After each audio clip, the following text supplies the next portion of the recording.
Okay, Eddie. The first fight we'll start with. What's the latest on Jack Catterall fighting Harlem-Eubank? We are in negotiations. I want to make that fight. One, because I think it's a really good fight. And two, the Eubank name is hot right now. And I think it would be a great build-up. I think Jack needs a really good fight to come back. Harlem's on a great run. Been rating some big numbers on Channel 5. We hope to get it over the line. It's not done yet, but hopefully watch this space. When would that look to be? July, and where would that be, do you reckon? Could be in Manchester. Okay, the next one. Well, we'll talk about the other Eubank, Chris Eubank Jr. With Pacquiao now boxing Barrios, it looks like. Is that kind of cemented that Conor will rematch him? Yeah, I mean, for us, we have a contract to fight Eubank.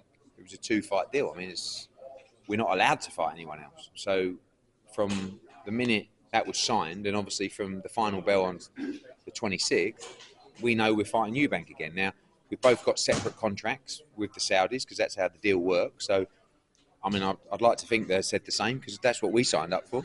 And by the sounds of things, it is. So His Excellency talks about September 27th at Spurs. Conor's ready to go. I mean, I think physically it was a much harder fight for Eubank than it was for Conor.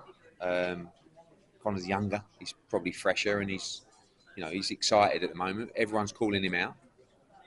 But yeah, we expect that fight to happen at the end of September. With Jerome Boutsenis, is Giasov the next fight for him? What's that looking like? So he's the mandatory, and he also stepped aside to allow us to fight Stanionis. So, and he's our fighter. If he wasn't our fighter, I'd be swerving him left, right, and centre. But we've got to do right by him. Obviously, there are conversations with Jerome fighting Brian Norman, fighting Teofimo Lopez. But there's a lot of things that have to be worked out. But, Jeron's in a brilliant position right now. As far as I'm concerned, he's a pound-for-pound star. He's doing massive numbers at the box office. Great performance last time. And we're plotting his next move now. If Pacquiao beats Barrios, would you make Ennis versus Pacquiao? I mean, one, he won't beat Barrios. And two, I'm not going to stand here with my righteous hat on and say it's an absolute disgrace that Pacquiao's fighting. But I just can't believe you can just literally disappear from boxing for 5 years, be 46 years old and be quite, I think shot's disrespectful, but by no means the fighter you were, and just phone up the governing body and go, stick me in at number 5, mate. And it's like, I mean, at least put him in at 14. Do you know what I mean? Like, why would you put him at 5? But why would you put him in at all? But I get it, it's a business. But I just, 3 years ago, I think it was, Manny Pacquiao approached us about fighting Conor Benn, right? Our best win was probably Chris Eubank Jnr. at the time. So it wasn't for a world title. We haven't really beat an elite world-class fighter. And I mentioned that we were looking to do it. I think 2 years ago, they had a face-off. I got absolutely ridiculed. You're a disgrace for letting Pacquiao fight. He's 44 years old. Well, he's now 46. And he's fighting for a world title. It's the game.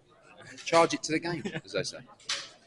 Okay, the next one I want to talk to you about is Tyson Fury. He's posting every day with his boxing again. Anything? Any conversation? Nothing. I mean, the great thing is he's in good shape, right? So we know that he could start camp now, or he's in camp. I mean, one of the two. But there's been no conversations with us around a fight, anytime soon. I believe he'll return. I don't think he'll be able to leave it alone because he's still fresh. He still feels good. So we'll see. Thank you very much. Cheers, mate. Cheers.